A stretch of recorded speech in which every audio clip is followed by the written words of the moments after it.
Aujourd'hui, alors que s'ouvre à Paris, porte de Versailles, la deuxième édition du congrès Secours Expo, nous allons aller à la rencontre de ces professionnels du secteur de l'urgence et du secours. Je vous invite à me suivre pour aller les rencontrer. Bonjour. Madame, bonjour. Alors, je suis au milieu de ces hommes et de ces femmes masqués.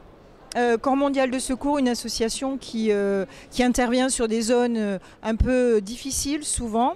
Donc en fait là, vous vous préparez à faire une démonstration. Qu'est-ce que vous allez nous montrer ou pas ? Alors donc là l'idée en fait on va essayer de les mettre en immersion sur une zone de décombres et donc leur montrer le fonctionnement des matériels de détection. Donc on va faire de l'écoute et on va faire aussi de la recherche visuelle à l'aide de caméras.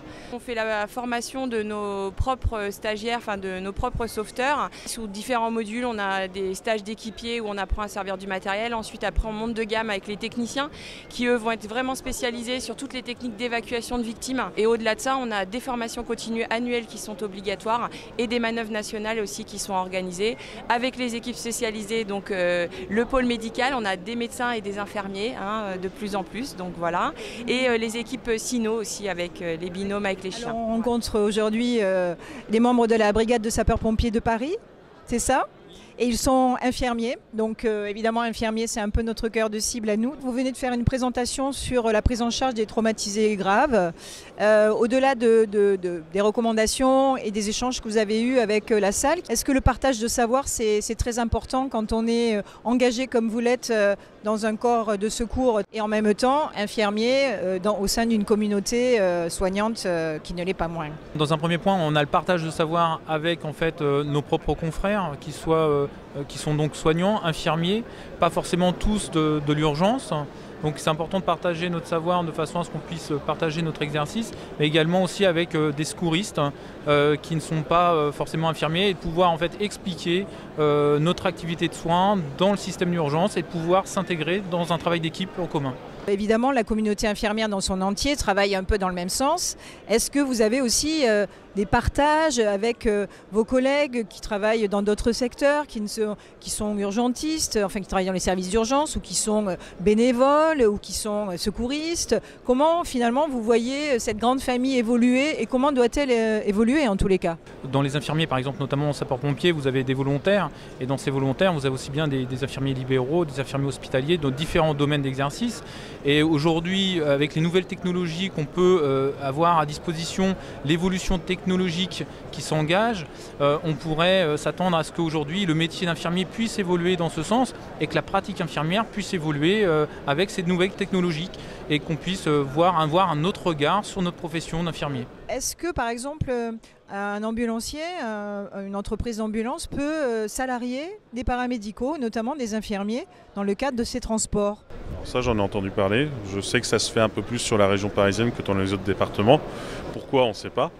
L'utilité elle est assurée sur le fait qu'on puisse pouvoir mettre des médicaments, donc pousser ce qu'on appelle les stupes directement sans avoir le médecin sur place, donc pouvoir éviter que le médecin ne se déplace pas forcément sur des trucs très graves, où une infirmière pourrait largement suffire avec l'accord du médecin à passer certains médicaments, certains produits.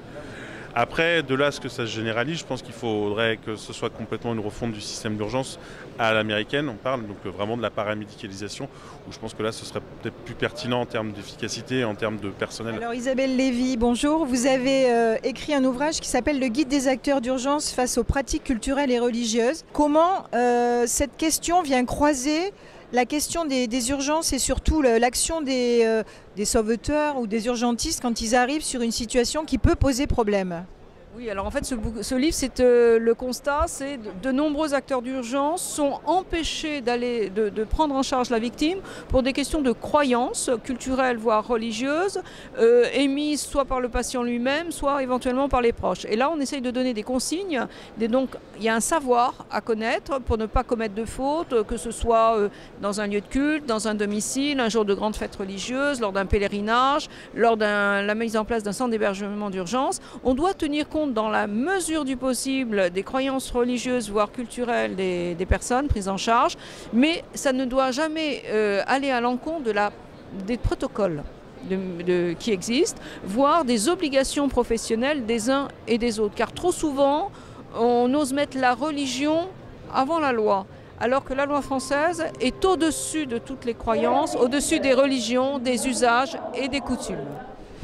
Alors voilà, notre matinée d'échange se termine. Nous avons pu surtout constater que tous ces soignants, tous ces médecins, ces urgentistes, ces acteurs de l'urgence et du secours sont surtout hyper engagés mentalement avec une belle éthique professionnelle. Il faut vraiment leur rendre hommage et au-delà de ça, reconnaître que sans eux, nous ne serions pas grand-chose dans la vie de tous les jours et de tous les dangers qui nous entourent.